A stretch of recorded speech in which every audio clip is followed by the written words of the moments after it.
Eh bien, rebonjour et bienvenue toujours sur l'espace dédié au site mécaniqueuniverselle.net, le site qui s'intéresse à démontrer que l'humanité est destinée à atteindre son ultime perfection, la paix universelle, la fraternité, l'amour absolu, le paradis. On construit le paradis sans le savoir en réalité, sans comprendre ce que nous faisons. Hop, est-ce que ça fonctionne si je fais ça? Oui, sans doute.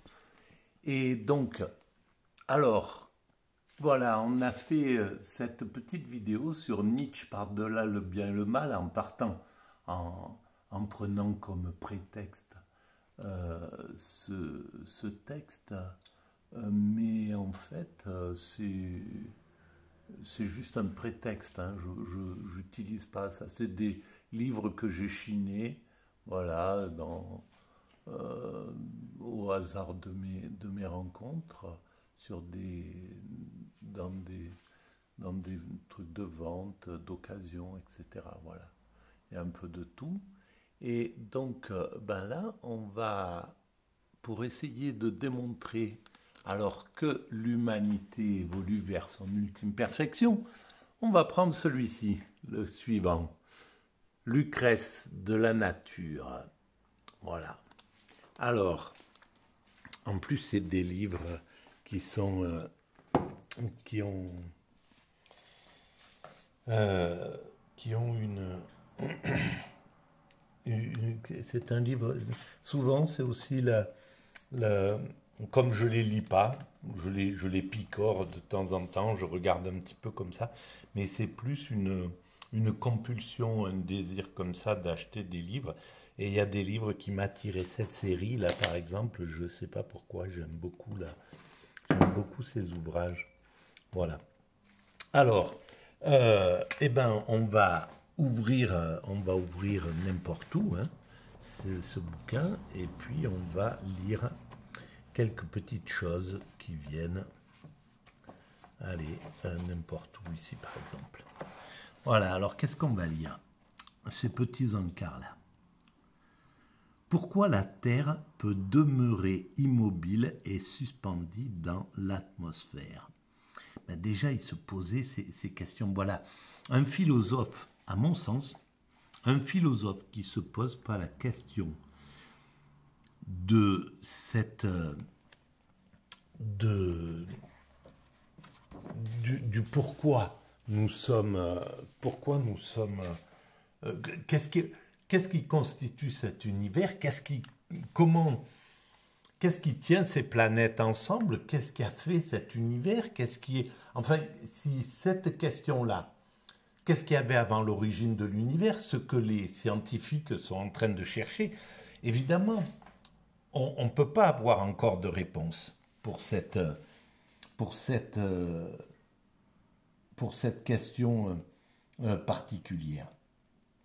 Mais, eh ben, je vais poser ça comme ça. Je vais poser ça comme ça. Et je vais faire comme ça. Voilà. Je vais juste laisser cet ouvrage comme ça. Ok. Allez. Alors, comme ça, j'ai les mains libres. Je peux marcher. Et je peux digresser à volonté et reprendre un peu le fil de mes pensées. Parce qu'en fait, euh, voilà, comme ces vidéos sont spontanées, ce sont des actes spontanés, et alors ces actes spontanés sont euh, dépendants de tout ce qui se passe autour de moi. Le fait que je sois avec un esprit vraisemblablement autiste Asperger fait que euh, j'ai mon attention qui est très difficile à se concentrer. Je suis stimulé par tout un tas de choses. Alors souvent c'est le bruit, les sons, etc. Alors, mais là, je vis de manière un peu isolée, donc il n'y a pas ce problème-là. Mais par exemple là, simplement, il y a une chose qui me dérange, et dans la vidéo précédente c'était le cas, c'est que j'ai un aft dans la bouche. C'est rien, c'est quelque chose d'anodin en réalité. Mais à chaque fois que je parle, à chaque fois que je bouge les lèvres, donc ça me fait mal. C'est placé à un endroit où euh, parler, ça picote. C'est pas énorme comme, euh, comme douleur, mais elle focalise, elle neutralise une grande partie de mon attention. Voilà, là c'est une chose que je viens de réfléchir, de penser, et donc ça me paraît important de parler de ça. Mais c'est pas une plainte, c'est pas une jérémiade, c'est pour dire voilà ce qui se passe quand on a ce problème d'autiste, Asperger. Ça peut être un tout petit truc, alors que des douleurs beaucoup plus intenses vont pas me déranger. Et celle-ci va être quelque chose qui va focaliser mon esprit et détourner un petit peu mon attention. Voilà. On passe là-dessus. Alors on revient sur cette phrase-là. Pourquoi la Terre peut demeurer immobile et suspendue dans l'atmosphère, se demande Lucrèce dans De la nature. Et ça me permet de rebondir et de dire que j'arrive pas à comprendre les philosophes actuels qui font de la philosophie, ce qui passe à la télévision, je parle, actuellement, qui pensent et qui parlent comme si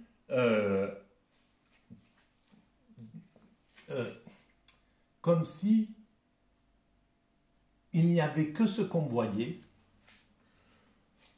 que la façon dont le monde se déroule, là, ce qu'on voit à la télévision, etc., ce qu'on entend du monde, ce qu'on voit dans nos relations, que ça, c'est le fondement, que c'est la base, que c'est à partir de ça qu'on peut travailler la philosophie. Sans se poser la question de pourquoi, d'où venons-nous, qui sommes-nous, où allons-nous. Voilà, ces questions par exemple de base.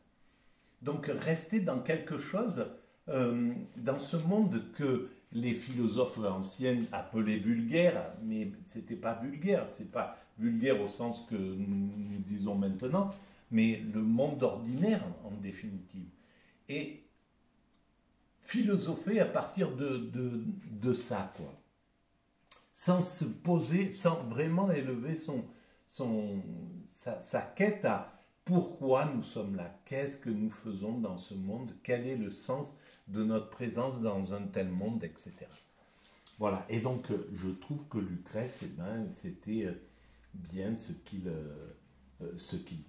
Alors, je reprends une autre page, préambule, apologie du poème, livre 4. De l'autre côté, au reste, la vie n'est rien en comparaison de l'éternité. Voilà. Comment se fait-il que la philosophie contemporaine ne s'intéresse plus à l'éternité? L'éternité, ça ne nous concerne pas nous directement, on va dire, évidemment. L'éternité, c'est l'idée de la création. C'est l'idée encore générale de pourquoi il y a quelque chose plutôt que rien. Voilà, ça semble avoir disparu d'une grande part de la philosophie. Et depuis, on va dire, sans doute depuis assez longtemps, mais depuis les Sartre et les Camus, etc., ces philosophes qui vont rester dans la philosophie de combat, en somme, dans la philosophie du monde tel qu'il est, en écartant, d'ailleurs, il faut écarter le spirituel pour être dans cet état d'esprit. Voilà, ça y est, je viens de penser, de comprendre cette chose-là. Et c'est pourquoi les philosophes dont je parle, qui s'intéressent à la vie ordinaire, on pourrait parler de Michel Onfray, des philosophes comme ça, ou même Consponville, etc. Ces philosophes, alors je ne connais pas assez leur philosophie, mais quand on les écoute parler, quand on a l'impression qu'ils restent du côté du matérialisme, d'un matérialisme assez radical en fait. La question du divin ne se repose pas d'une certaine manière. Il ne faut même pas l'imaginer, même pas l'entrevoir. Et ça me paraît être un problème de notre société. Alors, si les philosophes de l'époque de Camus et de Sartre, etc., il était normal pour eux de mettre à l'écart le spirituel, comme pour Nietzsche ou pour des philosophes comme ça paraissait normal parce qu'il fallait vraiment repousser tout ce qui empêchait la pensée. Et tant que le spirituel avait beaucoup d'influence, beaucoup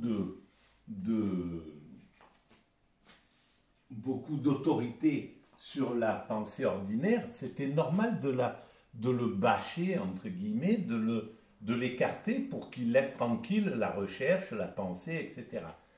Mais à partir à la fin des années Sartre, on est sorti de ça. Le religieux, au moins de notre côté, n'a plus cette influence-là. Alors peut-être qu'il est en train de le reprendre par certains aspects. Et il faudra lutter contre cette reprise en main du spirituel dans qui veut gérer le politique, qui veut gérer la pensée, qui veut gérer la science, etc. Non, ça, on ne lui laissera pas au spirituel le choix là-dedans. On a besoin de la liberté dans la pensée, dans la science, dans la politique, etc. Qu'il donne son point de vue, qu'il parle, qu'il soit une partie de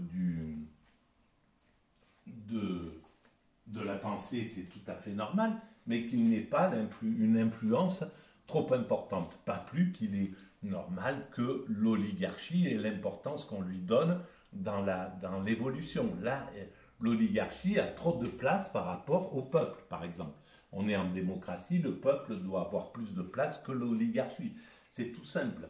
Dans la pensée des hommes politiques, par exemple, dans l'esprit des hommes politiques, le fait que l'oligarchie ait pris la tête des hommes politiques fait que les hommes politiques se sont occupés plus des oligarques, de l'oligarchie, ont copiné avec eux et se sont écartés du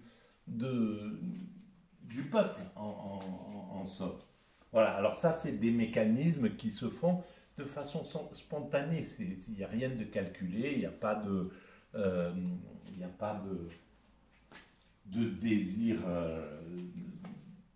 comment dire, enfin, c'est quelque chose qui se fait spontanément. L'oligarchie a pris le pouvoir dans les années 80, et puis voilà, la façon dont il s'est comporté avec le pouvoir, correspond tout à fait à sa nature psychique. Voilà. Alors, et la vie n'est rien en comparaison de l'éternité. Évidemment, ce qui est important, c'est cette éternité, c'est d'avoir cette vision d'éternité. Pas plus que la vie n'a d'importance par rapport à l'évolution de l'humanité. Bien entendu que chaque vie est précieuse et qu'elle doit être protégée. Et c'est ce qui se passera d'ailleurs quand l'humanité aura atteint son ultime perfection. L'humanité, dans son ensemble, protégera chaque être humain, ce qui n'est pas le cas aujourd'hui. Donc, quand l'humanité aura atteint sa perfection, chaque être humain sera un patrimoine universel, appartiendra au patrimoine universel, sera une œuvre d'art, comme on protège les œuvres d'art aujourd'hui, eh bien chaque être humain sera une œuvre d'art, et c'est une œuvre d'art, et évidemment bien plus importante qu'une œuvre d'art que nous réalisons. Pour l'instant, c'est l'inverse qui doit se passer pour des raisons techniques. Mais évidemment que la construction d'un être humain à partir d'une ovule et d'un spermatozoïde et comment se construit la vie, le système de comment se construit la vie, ça sera toujours plus magique, plus important que la construction d'une pyramide ou de n'importe quelle œuvre d'art. Donc la vie en elle-même, c'est un miracle constant d'être en vie, de savoir que là, ben, le cœur bat chaque minute, mon cœur boum boum boum, sans que de façon altruiste absolue d'ailleurs. Et mes poumons font passer de l'air dans les veines, de l'oxygène, etc. Et ma rate et mon foie et mes trucs et tout ça, et mon cerveau et mes neurones. Tout ça, ça travaille d'une façon hallucinante au niveau et dans un altruisme absolu. Et en plus, on va les maltraiter. D'ailleurs, ça aurait dû être une vidéo bien particulière, ce que je suis en train de dire. Et ça se trouve à 16 minutes au moment où un tas de gens ont décroché et n'entendent plus tout ce que je suis en train de dire. Donc, ça concernera plus tard, quand tout ça sera retranscrit, je ne sais pas comment ça sera passé, ces vidéos, pour qu'elles aient l'importance que je leur pense. Mais voilà, et on maltraite nos organes, ça c'est quelque chose qu'on devrait apprendre aux enfants, c'est un miracle ce qui se passe. Votre cœur, vous devez en faire, c'est votre frère, c'est votre amour. Voilà, alors n'allez pas lui envoyer de la fumée à 80 degrés à travers une cigarette ou du poison en vous alimentant comme ça, ou arrêtez de maltraiter cela, voilà par exemple, parce que c'est une œuvre d'art. Et l'humanité, à la fin, lorsqu'elle aura atteint son ultime perfection, eh bien elle protégera chaque être humain comme une œuvre d'art, évidemment, dans cette chose-là. Mais c'est l'humanité qui donne du sens à ce que nous sommes. Nous existons parce qu'il y a l'humanité. Notre but, il est pour l'humanité. Nous donnons toute notre vie à l'humanité, tout simplement. En parfait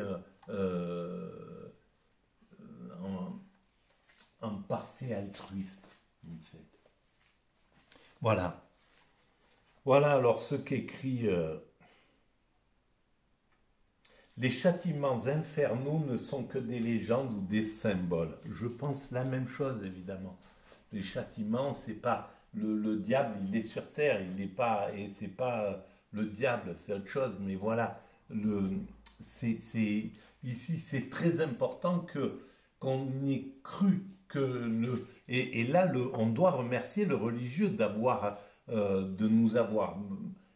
fait peur pendant quelques millénaires à l'humanité, en lui disant que s'il se conduit comme ça, il va rôtir en enfer, etc. etc.